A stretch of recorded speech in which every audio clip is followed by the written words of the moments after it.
Hello, V K ನಿಜವಾಸ್ತು ಚಾನಲ್ಗೆ ಸುಸ್ವಾಗತ ಹಾಗೂ ವೀಕ್ಷಕರಿಗೂ ಶುಭಾಶಯಗಳು.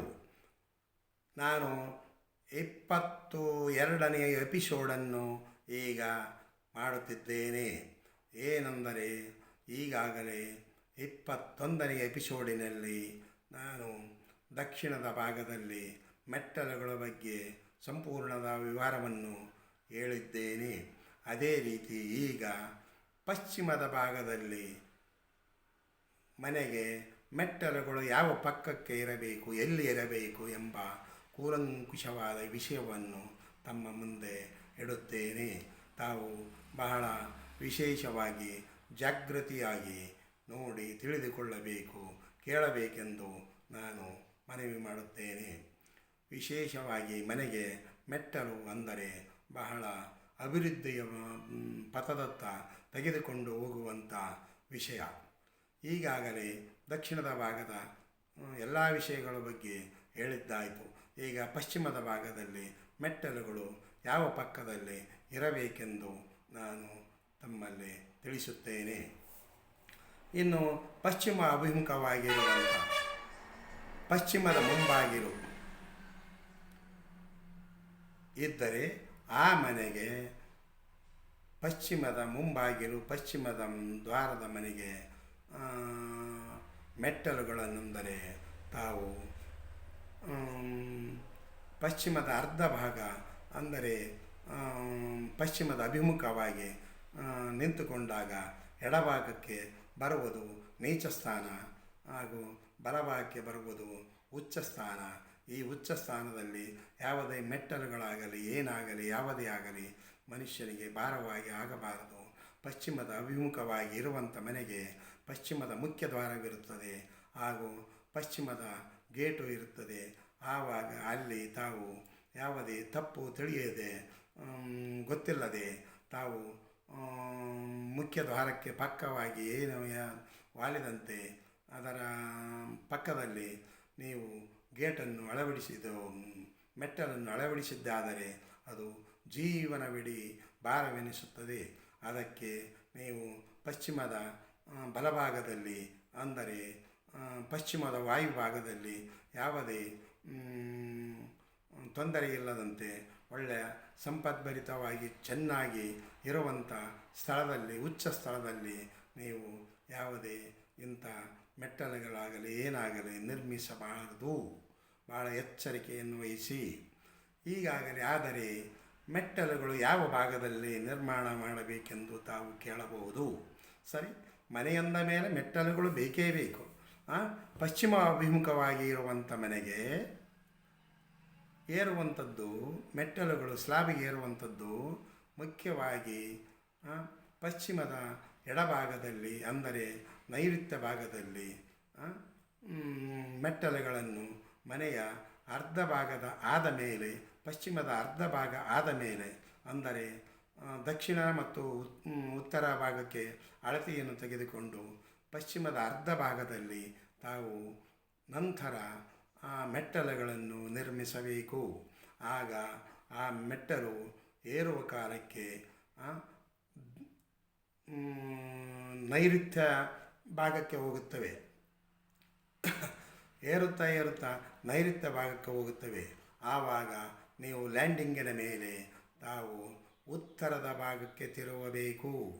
ಏನು ಅದು ಸ್ಥಳದಲ್ಲಿ ಉತ್ತರ ಭಾಗಕ್ಕೆ ಲ್ಯಾಂಡಿಂಗಿನ ಮೇಲೆ ಸ್ಲಾಬಿಗೆ ತಿರುವ ಕಾಲಕ್ಕೆ ಉತ್ತರದ ಭಾಗಕ್ಕೆ ತಿರುಗಬೇಕು. ಒಂದು ವೇಳೆ ಆ ರೀತಿ ಇಲ್ಲಂದರೆ ಪೂರ್ವ ಭಾಗಕ್ಕಾಗಲಿ ಲ್ಯಾಂಡಿಂಗಿನ ಮೇಲೆ ತಿರುವಿ ಸ್ಲಾಬಿನ ಮೇಲೆ ಪೂರ್ವ ಅಥವಾ ಉತ್ತರ ಭಾಗಕ್ಕೆ ಅಭಿಮುಖವಾಗಿ ಸ್ಟೆಪ್ಪಿನ ಮೇಲೆ ಏರಬೇಕು. ಯಾವುದೇ ಕಾರಣಕ್ಕೂ ಅದೇ ನೈಋತ್ಯದಲ್ಲಿ ಮತ್ತೆ ಪುನಃ ಏರುವ ಹಾಗೆ ಆಗಬಾರದು. ಆದಷ್ಟು ಮಟ್ಟಿಗೆ ನೈಋತ್ಯ ಭಾಗದ ಸ್ಟೆಪ್ಗಳು ಅಂದರೆ ದಕ್ಷಿಣದ ಅರ್ಧ ಭಾಗದಲ್ಲಿ ಕಡಿಮೆ ಸ್ಟೆಪ್ಗಳನ್ನು ನಿರ್ಮಿಸಿಕೊಳ್ಳಿ.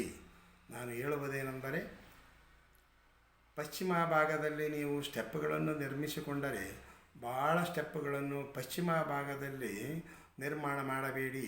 ಕೆಲವೇ ಸ್ಟೆಪ್ಪುಗಳಿಂದ ಮತ್ತೆ ಪುನಃ ಉತ್ತರ ಭಾಗಕ್ಕಾಗಲಿ ಪೂರ್ವ ಭಾಗಕ್ಕಾಗಲಿ ತಿರುಗಿಕೊಂಡು ಬಂದರೆ ಅಲ್ಲಿ ಒಂದು ಶುಭವಾದ ಮೆಟ್ಟಲುಗಳೆನಿಸುತ್ತವೆ. ಉತ್ತರ ಅಥವಾ ಪೂರ್ವಕ್ಕೆ ತಮ್ಮ ಅಭಿಮುಖವಾಗಿ ಮೇಲ್ಛಾವಣಿಗೆ ಏರಬೇಕು. ಬಹಳ ಜಾಗ್ರತೆಯಿಂದ ನೋಡಿಕೊಳ್ಳಿ. ತಾವು ಏರುವ ಕಾಲಕ್ಕೆ ಅದೇ ರೀತಿ ಏರಿದ್ದಾದರೆ ತಮ್ಮ ಅಭಿವೃದ್ಧಿಯು ಕುಂಠಿತವಾಗುತ್ತದೆ. ಅದಕ್ಕೆ ಕೊನೆಯ ಭಾಗದಲ್ಲಿ ಏರುವ ಕಾಲಕ್ಕೆ ಉತ್ತರ ಅಥವಾ ಪೂರ್ವ ಭಾಗಕ್ಕೆ ಏರಿ ತಾವು ಮನೆಯನ್ನು ಮೆಟ್ಟಲುಗಳನ್ನು ನಿರ್ಮಿಸಿಕೊಳ್ಳಿ. ಅದೇ ರೀತಿ ಈಗಾಗಲೇ ಪಶ್ಚಿಮದ ಅರ್ಧ ಭಾಗದಲ್ಲಿ ಬಲಭಾಗದಲ್ಲಿ ಬರುವಂಥದ್ದು ಉಚ್ಚ ಸ್ಥಾನವಾದ್ದರಿಂದ ಅಲ್ಲಿ ಯಾವುದೇ ಕಾಲಕ್ಕೂ ಮೆಟ್ಟಲುಗಳನ್ನು ನಿರ್ಮಾಣ ಮಾಡಬೇಡಿ.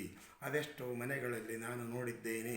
ಪಶ್ಚಿಮದ ಅಭಿಮುಖವಾಗಿರುವಂಥ ಮನೆಯಲ್ಲಿ ಮಧ್ಯದಲ್ಲಿ ಬಾಗಿಲನ್ನು ನಿರ್ಮಿಸಿ ಬಲಭಾಗದಲ್ಲಿ ಮೆಟ್ಟಲು ಮತ್ತು ಅದೇ ಸ್ಥಳದಲ್ಲಿ ಶೌಚಾಲಯಗಳನ್ನು ನಿರ್ಮಾಣ ಮಾಡಿದ್ದಾರೆ.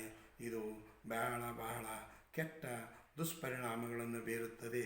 ಅದಕ್ಕೆ ನೀವು ಪಶ್ಚಿಮದ ಭಾಗದಲ್ಲಿ ಗೃಹವನ್ನು ನಿರ್ಮಾಣ ಮಾಡಿದರೆ ಆದಷ್ಟು ಮಟ್ಟಿಗೆ ಉಚ್ಚ ಸ್ಥಾನದಲ್ಲಿ ನಿಮ್ಮ ಸಿಂಹದಾರವನ್ನು ಹಾಗೂ ಕಂಪೌಂಡಿನ ಗೇಟನ್ನು ಇಟ್ಟುಕೊಂಡು ಪಶ್ಚಿಮ ಭಾಗದಲ್ಲಿ ನಿಮ್ಮ ಮೆಟ್ಟಲುಗಳನ್ನು ಯಾವತ್ತೂ ನಿರ್ಮಾಣ ಮಾಡಿಕೊಳ್ಳಬೇಡಿ. ಅದು ಪಶ್ಚಿಮದ ವಾಯು ಅಂದರೆ ಅತ್ಯಂತ ಅಭಿವೃದ್ಧಿಯ ಸಂಕೇತ.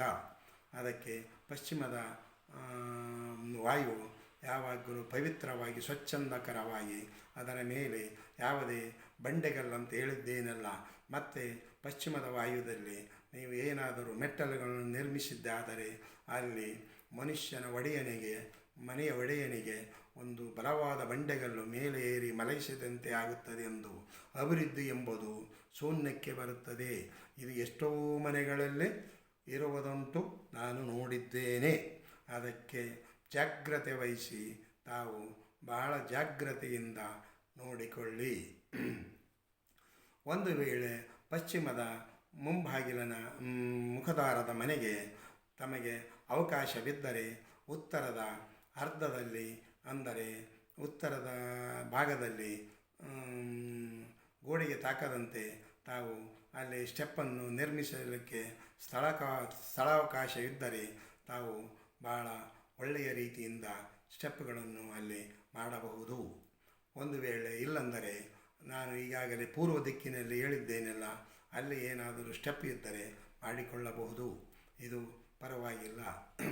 ಆದಷ್ಟು ಮಟ್ಟಿಗೆ ಒಂದು ವೇಳೆ ಉತ್ತರದ ಪಶ್ಚಿಮ ಭಾಗದಲ್ಲಿ ಪೂರ್ವಾರ್ಧದಲ್ಲಿ ಅಂದರೆ ಉತ್ತರ ದಿಕ್ಕಿಗೆ ಯಾವ ರೀತಿ ಸ್ಟೆಪ್ಗಳನ್ನು ಮಾಡಬೇಕಂತ ಹೇಳಿದ್ದೇನೆ, ಅದೇ ರೀತಿ ಈ ಪಶ್ಚಿಮ ಭಾಗದ ಮನೆಗೆ ಉತ್ತರ ಭಾಗದಲ್ಲಿ ನೀವು ಮೆಟ್ಟಲುಗಳನ್ನು ನಿರ್ಮಿಸಿಕೊಳ್ಳಬಹುದು. ಚೆನ್ನಾಗಿ ಇರುತ್ತದೆ, ಅಭಿವೃದ್ಧಿಯಾಗುತ್ತದೆ. ಇದು ಬಹಳ ಎಚ್ಚರಿಕೆಯಿಂದ ತಾವು ಮನೆಯನ್ನು ನಿರ್ಮಿಸಿಕೊಂಡು ಸ್ಟೆಪ್ಪನ್ನು ಮೆಟ್ಟಲುಗಳನ್ನು ಸ್ಟೇರ್ಕೇಸನ್ನು ಚೆನ್ನಾಗಿ ಒಳ್ಳೆಯ ನುರಿತ ವಾಸ್ತು ಶಾಸ್ತ್ರಜ್ಞರನ್ನು ಕರೆದುಕೊಂಡು ಹೋಗಿ ನೀವು ಸಲಹೆಯನ್ನು ಪಡೆದುಕೊಂಡು ಒಂದು ಸಲವಾಗಲಿ 2 ಸಲವಾಗಲಿ ಕೆಲವೊಬ್ಬರು ವ್ಯಕ್ತಿಗಳು ಇದ್ದಾರೆ. ಈಗಾಗಲೇ ನಾನು ಹಲವಾರು ಮನೆಗಳನ್ನು ನೋಡಿದ್ದೇನೆ, ಹಲವಾರು ಮನೆಗಳಿಗೆ ಹೋಗಿದ್ದೇವೆ. ಕೇವಲ ಅಡಿಗಲ್ಲು ಸಮಾರಂಭಕ್ಕೆ ಮಾತ್ರ ತಜ್ಞರನ್ನು ಕರೆಯುತ್ತಿದ್ದಾರೆ. ಉಳಿದ ಕೆಲಸದಲ್ಲಿ ಮನೆಯಲ್ಲಿ ಮಾರ್ಪಾಡುಗಳು, ಯಾವ ಭಾಗದಲ್ಲಿ ಶೌಚಾಲಯ, ಯಾವ ಭಾಗದಲ್ಲಿ ಕಿಚನು, ಯಾವ ಭಾಗದಲ್ಲಿ ಡೈನಿಂಗ್ ಹಾಲು, ಈ ರೀತಿ ಕೇಳುವುದಿಲ್ಲ.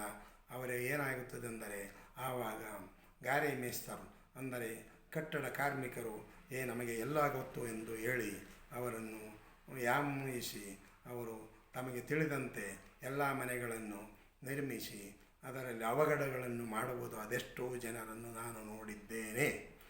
ಇನ್ನು ಒಳಭಾಗದಲ್ಲಿ ಕೇವಲ ಅಡಿಗಲ್ಲು ಸಮಾರಂಭಕ್ಕೆ ವಾಸ್ತುಶಾಸ್ತ್ರಜ್ಞರನ್ನು ಅಥವಾ ಇಂಜಿನಿಯರನ್ನು ಕರೆಸುವುದು ಉಂಟು, ನಾನು ನೋಡಿದ್ದೇನೆ. ಅವರು ಸರಿ ಆ ಒಂದು ದಿನ ಬಂದು ಎಲ್ಲ ರೀತಿಯಿಂದ ತೋರಿಸಿ ನಿರ್ಮಾಣ ಮಾಡಿ ಅಡಿಗಲ್ಲಿಗೆ ಪೂಜೆ ಮಾಡಿ ಹೋಗುವುದು ಉಂಟು. ಆದರೆ ನಿರ್ಮಾಣ ಮಾಡುತ್ತಾ ಮೆಟ್ಟಲುಗಳು ಎಲ್ಲಿ ಇರಬೇಕು, ಯಾವ ಭಾಗದಲ್ಲಿರಬೇಕು, ಯಾವ ರೀತಿ ಇರಬೇಕು ಎಂಬುವುದು ಪುನಃ ಶಾಸ್ತ್ರಜ್ಞರನ್ನು ಇವರು ವಿಚಾರ ಮಾಡುವುದು 100ಕ್ಕೆ 95 ಜನರು ಮಾಡುವುದೇ ಇಲ್ಲ. ಒಂದು ದಿನ ವಾಸ್ತುಶಾಸ್ತ್ರಜ್ಞರು ಬಂದರೆ ಆಯಿತು, ಪುನಃ ಸರಿ ಹೋಗಿಬಿಡುತ್ತದೆ ನಮ್ಮ ಮನೆ ಅಂತ ಅನ್ನುತ್ತಿದ್ದಾರೆ. ಅಲ್ಲ, ಪ್ರತಿ ಕಟ್ಟಡ, ಪ್ರತಿ ರೂಮಿನ ಬಗ್ಗೆ, ಪ್ರತಿ ದ್ವಾರದ ಬಗ್ಗೆ, ಪ್ರತಿ ವಿಂಡೋದ ಬಗ್ಗೆ, ಎಲ್ಲ ಇದರ ಬಗ್ಗೆ ಕೂಲಂಕುಷವಾಗಿ ಮಾಹಿತಿಯನ್ನು ತೆಗೆದುಕೊಂಡು ತಾವು ಗೃಹವನ್ನು ನಿರ್ಮಾಣ ಮಾಡಬೇಕು. ಅದೆಷ್ಟೋ ಜನರು ಗೃಹವನ್ನು ನಿರ್ಮಾಣ ಮಾಡಿ ಕೆಲವೇ ದಿನಗಳಲ್ಲಿ ತಮ್ಮ ಜೀವನ ನರಕಮಯವಾಗಿ ನರಕಕ್ಕೆ ತಳ್ಳಿಕೊಂಡು ಹೋಗಿದ್ದಾರೆಂದು ನಾನು ನೋಡಿ ನನ್ನ ಜೀವ ಅತ್ಯಂತ ಮಿಡಿಯುತ್ತದೆ. ಅದಕ್ಕೆ ನಾನು ಈ ಯೂಟ್ಯೂಬ್ ವಿಡಿಯೋವನ್ನು ಜನರಿಗೆ ಬೇಗ ತಲುಪಲಿ ಎಂದು ಕೇವಲ ನಾನು ಒಂದು ಮನೆಗೆ ಹೋಗಿ ಹೇಳಿದ್ದೇ ಆದರೆ, ಸಲಹೆ ಮಾಡಿದ್ದೇ ಆದರೆ ಒಬ್ಬ ವ್ಯಕ್ತಿಗೆ ಹೇಳಬಹುದು. ಇದೇ ವಿಡಿಯೋವನ್ನು ನೋಡಿದ್ದರೆ ಸಾವಿರಾರು ಲಕ್ಷಾನುಗಟ್ಟಲೆ ಮಂದಿ ನೋಡಬಹುದು. ಅದಕ್ಕೆ ತಮ್ಮ ತಮ್ಮ ಮನೆಗಳನ್ನು ನಿರ್ಮಿಸುವ ಕಾಲಕ್ಕೆ ಯಾವುದೇ ಮೆಟ್ಟಲಾಗಿರಬರಲಿ, ಶೌಚಾಲಯ ಆಗಿರಬಹುದು, ಇನ್ನಿತರದ ಯಾವುದೇ ಆಗಿರಬಹುದು, ಅದನ್ನು ಭಾಳ ಜಾಗ್ರತೆಯನ್ನು ವಹಿಸಿ ತಾವು ನಾನು ಈಗಾಗಲೇ ತಿಳಿಸಿದಂತೆ ಗೃಹವನ್ನು ನಿರ್ಮಾಣ ಮಾಡಿಕೊಳ್ಳಿ. ಹಾಗೂ ಒಳ್ಳೆಯ ಗಳಿಗೆಯಲ್ಲಿ, ಒಳ್ಳೆಯ ಯೋಗದಲ್ಲಿ ಮನೆಯ ಅಡಿಗಲ್ಲನ್ನು ಹಾಕಿ. ಈಗೇನಾಗುತ್ತದೆ, ಮನೆಯ ಮಾಲೀಕರು ಅವಸರದಲ್ಲಿ ಮನೆ ಯಾವಾಗ ಬೇಕಾದರೂ ಆವಾಗ ನಿರ್ಮಾಣ ಮಾಡುತ್ತಾರೆ. ಅದು ಯೋಗ್ಯವಾದ ವೇಳೆಯಲ್ಲ. ಒಂದು ನಾವು ಮದುವೆ ಆಗಲಿ ಯಾವುದೇ ಆಗಲಿ ಮಾಡುವ ಕಾಲಕ್ಕೆ ನಾವು ಒಳ್ಳೆಯ ಜ್ಯೋತಿಷ್ಯರನ್ನು ಕೇಳುತ್ತೇವೆ. ಇಷ್ಟೇ ಗಂಟೆಗೆ ನಾವು ಮಾಂಗಲ್ಯವನ್ನು ಕಟ್ಟಬೇಕೆಂದು ಹೇಳಿರುತ್ತಾರೆ. ನಾವು ಅದು ಚಾಚೂ ತಪ್ಪದೆ ಆ ಜ್ಯೋತಿಷ್ಯರು ಹೇಳಿದ ಹಾಗೆ ನಾವು ಮದುವೆಯನ್ನು ಮಾಂಗಲ್ಯವನ್ನು ಮಾಡುತ್ತೇವೆ. ಇದಕ್ಕೂ ಸಹ ಮನೆಗೂ ಸಹ ಒಳ್ಳೆಯ ವೇಳೆಗೆ ತಾವು ಅಡಿಗಲ್ಲು ಹಾಕಿದ್ದಾದರೆ ಆ ಮನೆಯಲ್ಲಿ ವಾಸಿಸುವರು ಒಳ್ಳೆಯ ಬುದ್ಧಿವಂತರಾಗಿ, ಚೆನ್ನಾಗಿ ಅಭಿವೃದ್ಧಿವಂತರಾಗಿ, ಚೆನ್ನಾಗಿ ವಿದ್ಯಾಭ್ಯಾಸ, ಸಕಲ ಐಶ್ವರ್ಯ, ದಾನ ಧಾನ್ಯ, ಸಂಪತ್ತು ಎಲ್ಲ ರೀತಿಯಿಂದ ಒಳ್ಳೆಯ ವೇಳೆಗೆ ಹಾಕಬೇಕು. ಇದು ಬಹಳ ಜನರು ಮಾಡುವುದೇ ಇಷ್ಟೇ. ಅದಕ್ಕೆ ತಾವು ತಪ್ಪದೆ ಒಳ್ಳೆಯ ವೇಳೆಯಲ್ಲಿ ನಿರ್ಮಾಣ ಮಾಡಿಕೊಳ್ಳಿ. ಒಳ್ಳೆಯ ರೀತಿಯಿಂದ ಮೆಟ್ಟಲುಗಳನ್ನು ಮಾಡಿಕೊಳ್ಳಿ. ತಮ್ಮ ಮನೆಯು ಒಳ್ಳೆಯ ಸ್ವರ್ಗಕ್ಕೆ ಸಮಾನವಾಗಿ ಇರಲೆಂದು ನಾನು ಆಶಿಸುತ್ತೇನೆ. ಅದಕ್ಕೆ ತಾವು ಈ ನಮ್ಮ ಯೂಟ್ಯೂಬ್ ಚಾನಲನ್ನು ಲೈಕ್ ಮಾಡಿ, ಬೆಲ್ ಐಕಾನ್ ಒತ್ತಿ, ಸಬ್ಸ್ಕ್ರೈಬ್ ಮಾಡಿ, ಹಾಗೂ ಶೇರ್ ಮಾಡಿ, ಹಾಗೂ ಕಾಮೆಂಟ್ಸ್ ಮಾಡಿ. ಯಾವುದೇ ಕಾರಣಕ್ಕೂ ಈ 4 ವಿಷಯಗಳಿಗೆ ತಪ್ಪದೆ ನೀವು ಮಾಡಿದ್ದಾದರೆ ಪುನಃ ನಮ್ಮ ವಿಡಿಯೋ ಮತ್ತು ಮುಂದಿನ ವಿಡಿಯೋ ನಿಮಗೆ ತಲುಪುತ್ತದೆ. ಆವಾಗ ಮುಂದಿನ ವಿಷಯದಲ್ಲಿ ನಿಮ್ಮ ಮನೆಯಲ್ಲಿ ಏನಾದರೂ ತೊಂದರೆ ಇದ್ದರೆ ನೀವು ಅದನ್ನು ತಿದ್ದಿಕೊಳ್ಳಬಹುದು. ಈಗಾಗಲೇ ಮನೆಯ ನಿರ್ಮಾಣವಾಗಿರುವಂಥ ಹಳೆಯ ಮನೆಗಳಿಗೆ, ಅಂದರೆ ಅದು ಎಷ್ಟೇ ವರ್ಷ ಆಗಿರಬಹುದು, ಅದರಲ್ಲಿ ಏನಾದರೂ ತಪ್ಪು ತಡೆ ಇದ್ದರೆ ಇಡೀ ಮನೆಯನ್ನು ಡೆಮಾಲೈಸ್ ಮಾಡಬೇಕೆಂದು ಕೆಲವೊಂದು ಅರ್ಧಂಬರ್ಧ ತಿಳಿದಂಥ ವಾಸ್ತುಶಾಸ್ತ್ರಜ್ಞರು ಹೇಳುತ್ತಿದ್ದಾರೆ. ಇದು ಬಹಳ ಸರ್ವತಾ ತಪ್ಪು. ಯಾವುದೇ ಆಗಲಿ ಮನುಷ್ಯನಿಗೆ ಒಂದು ಅನ್ಎಕ್ಸ್ಪೆಕ್ಟೆಡ್, ಅಂದರೆ ಆಕ್ಸಿಡೆಂಟಿನಲ್ಲಿ ಕಾಲು ಮುರಿದರೆ ಕಾಲು ಕಟ್ಟಬೇಕೇ ವಿನಃ ಕಾಲು ಕಡಿಯಬೇಕು ಎಂದು ಹೇಳಬಾರದು. ವಾಸ್ತುತಜ್ಞರು ಭಾಳ ಗಮನವಹಿಸಿ ಕೇಳಬೇಕು. ಇಡೀ ಮನೆಯು ಅದೆಷ್ಟೋ ಜನರು ಇದು ಮನೆ ಚೆನ್ನಾಗಿಲ್ಲ, ಇದನ್ನು ಕಡಿವೆ ಮತ್ತೆ ಪುನಃ ನಿರ್ಮಾಣ ಮಾಡಬೇಕು, ಕೆಡವಬೇಕು ಅಂತ ಹೇಳುವುದು ಉಂಟು. ಅದಕ್ಕೆ ಆಗಲ್ಲ.